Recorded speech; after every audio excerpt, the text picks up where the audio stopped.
Maharashtra news 24 सामान्य जनतेचा आवाज। अप्पर तहसील कार्यालय रद्द झाल्याच्या निषेधार्थ बोरी शहरात सलग तिसऱ्या दिवशी कडकडीत बंद पाळण्यात आलाय। बोरीकरांचा आक्रोश आता अधिक तीव्र झाला असून बोरी संपूर्ण बाजारपेठ ठप्प झाली आहे। विशेष म्हणजे बोरीच्या या हक्काच्या लढ्याला परिसरातील तब्बल 42 गावांनी जाहीर पाठिंबा दिला आहे।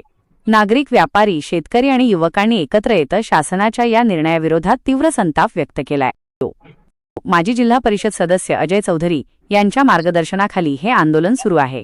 बोरी हे भौगोलिक आणि प्रशासकीय दृष्ट्या महत्त्वाचे केंद्र असतानाही हा अन्याय का, असा सवाल त्यांनी उपस्थित केलाय। तसेच शासनाने तात्काळ या निर्णयाचा फेरविचार करावा अशी मागणी केली आहे। प्रशासनाने वेळीच योग्य पाऊल उचलले नाही तर येत्या दिवसांत मोर्चे, धरणे आणि लोकशाही मार्गाने आंदोलन अधिक तीव्र करण्याचा इशारा आंदोलनकर्त्यांनी दिलाय। या सर्व घडामोडींवर तुमचं काय मत आहे?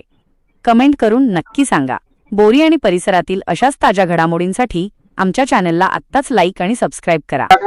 इथे भेटलाय आणि चाटण्याचे लोकप्रतिनिधी असं म्हणणं आहे की आम्ही हिसकावून घेतलं नाही, हे आमच्यावर आरोप करतात। आपलं काय म्हणणं?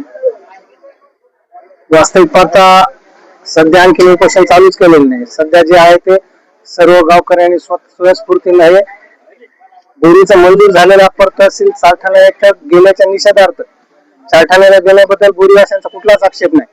आपल्याला आठवत असेल तर कलेक्टर ऑफिस मध्ये जी मीटिंग झाली होती त्या मीटिंग मध्ये असं सांगण्यात आलं होतं की चारठाणा मंजूर करा आणि बोरी सुद्धा आपण त्या ठिकाणी मंजूर करा, पण पहिल्या यादीमध्ये बोरी असताना राजकीय द्वेषापोटी या चारठाण्याला जाणं हे कुठेतरी बोरीकरांना रुचलेलं नाहीये। त्यामुळे सर्व या ठिकाणी व्यापाऱ्यांच्या आव्हानावर सगळ्यांनी बंद ठेवलेले।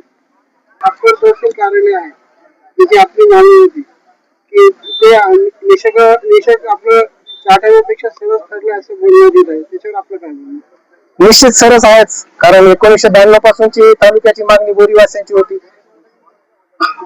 आणि बोरीचा व्याप जर बघितला, परिसर जर बघितला तर सगळ्या दृष्टीने शासकीय कार्यालय असतील, इथं सगळे उपलब्ध सोयी सुविधा असतील, सगळ्या गोष्टी या ठिकाणी सक्षम असल्यामुळेच बोरीवासियांचे जे 2 पिढ्यांचं स्वप्न होतं ते कुठेतरी पूर्ण व्हावं या हिशोबाने बोरीचा प्रस्ताव देखील झाला होता आणि शासनाने त्यास ह्या सगळे विचार करून लोकसंख्या असू द्या, महसूल उत्पन्न असू द्या, सगळ्या गोष्टी असू द्या, या सगळ्या गोष्टीचा विचार करूनच शासनाने चारठाण्याच्या अगोदर बोरीला 2 एप्रिलच्या शासन निर्णयाप्रमाणे मान्यता दिली होती। प्रशासनाकडून आपल्याला काय सांगितलं? आज तहसीलदार मॅडमनी या ठिकाणी भेट दिलेली आहे आणि त्यांनी विनंती केलेली आहे की जे काही मार्केट बंद झालेलं आहे ते या ठिकाणी आपण वापस घ्यावं आणि प्रशासनाला सहकार्य करावं। त्या अनुषंगाने आज दुपारी सर्व पक्षीय शिष्टमंडळ असेल, व्यापारी असतील, डॉक्टर असतील, ज्यांनी हे बंदचं आवाहन केलं होतं त्यांच्यासोबत परत एक दुपारी बैठक घेऊन पुढील रणनीती काय ठरवायची आणि तहसीलदार मॅडमच्या विनंतीला कसा मान द्यायचा त्या अनुषंगाने दुपारी मीटिंग घेतल्यानंतर आपण ठरवूया। माझ्या समस्त बोरीकरांना उपस्थित असलेल्या सर्व बोरीच्या ग्रामस्थांना अशी प्रशासनातर्फे विनंती करण्यात येत आहे की आपण हे बंद मागे घ्यावा। आपल्या ज्या काही मागण्या असतील, जे काही निवेदन आहे आम्ही तात्काळ शासनाला पाठवू आणि त्याबाबत शासनाकडे पाठपुरावा करू।